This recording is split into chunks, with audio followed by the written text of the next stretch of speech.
Hi, welcome to Inventor's Dojo. My name is Henry and I'm an inventor on a mission to make and sell my invention, which is the easiest tool to use to get your car out of sand, snow, ice, or snow.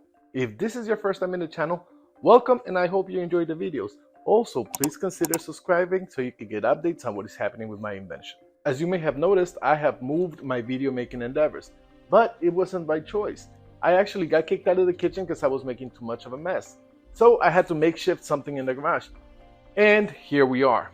But this is exciting because this has opened new doors to new possibilities. Anyway, in the last video, I talked about how I was trying to get my invention made and got a quote for almost $500,000, which led me to have to redesign my entire invention. If you haven't seen that video, I will put a link in the description for you to watch it. In my view, when it comes to getting your car unstuck, there are only three methods. One, either pull or push the vehicle. Two, lift the vehicle and move it to a new place. Or number three, add more traction to the tires. Pulling or pushing is the easiest method, but usually it requires more than one person and they all have to be willing and capable of participating. Or you get another vehicle involved, for example, a very expensive tow truck. Lifting the vehicle is the hardest method. You'd have to be super strong and have 50 friends who are super strong and are willing to help. Or you would have a tool that would do it for you, like my first design. But as we saw in the last video, that would be super expensive to make. So now we can talk about adding traction, which is what most tools in the market do. The downside is that there are criteria you have to meet in order to use them. One, you have to be somewhat mechanically inclined to be able to install it. Two, you have to know how to use it. Number three, you have to be physically able to use it. In my case, I could not because I was working with an injured back. Number four, you have to be willing to get wet and dirty while using it. In my case, I was on my way to work. While this is not a huge problem, it is super inconvenient. The first version of this tool was a breaker bar and socket combination, which would lift the vehicle out of whatever was keeping it stuck in place. And while that idea is still very possible and viable, it is super expensive. Just to get the sockets made, it would cost almost $500,000. And there are other expenses like the breaker bar, springs, storage, marketing. I could keep going, but it'll sound like I'm trying to break into song. The new version is going to attack the problem by adding more traction to the tire. So in thinking about that, I came up with this design, which uses the patented sockets that we've covered in previous videos. The way it works is that you place the sockets on the lug nuts and then snap the rest of the tool in place, so it wouldn't move when you move the vehicle. Once the tool's installed, you just get back in your car and drive until you're out of the proverbial quagmire. Once you're out, you snap the tool out and get back to your day. As you can imagine, this still represented a problem because I would still need over $1 million just to make the tool. So I still had a big problem to fix.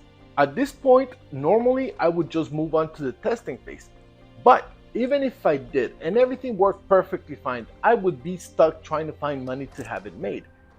Which it is possible. People do it all the time. I just didn't know how, nor did I have the resources to do it. So I kept trying to figure out how to make it work.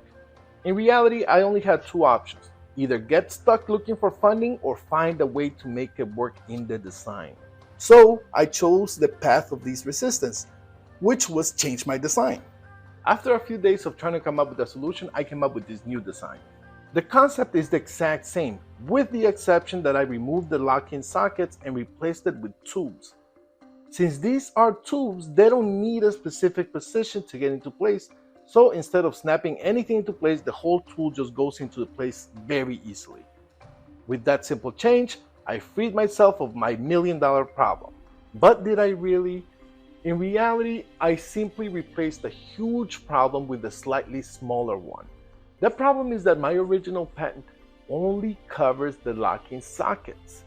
Once I remove those from the tool, I have no protection from anyone copying my tool. But that was a good problem to have. Imagine if I went ahead and spent all of my money to launch my tool, and then all someone had to do was remove the sockets, because after all, my patent only covers those, the sockets. I would have no ground to stand on. And these videos would be more of a cautionary tale than anything else, right? Fortunately for me, I still have a great working relationship with my patent attorney. I called them up, I explained my dilemma, I sent them a sample and worked out the same deal as we did in the past. If you don't know the deal that I made with him, I will post a link in the description so you can watch that video. Once the attorney approved everything and filed all the paperwork, it was time to get back to work. And that's all the time we have for today. But please subscribe so you can get notified when I upload the next video where we will be taking this apart and dissecting it. Thank you so much for joining us today. Please like, share, and subscribe so you can get updates on this crazy little journey. Thank you so much, and I'll see you next time. Stopping video. Oh, this is not recording.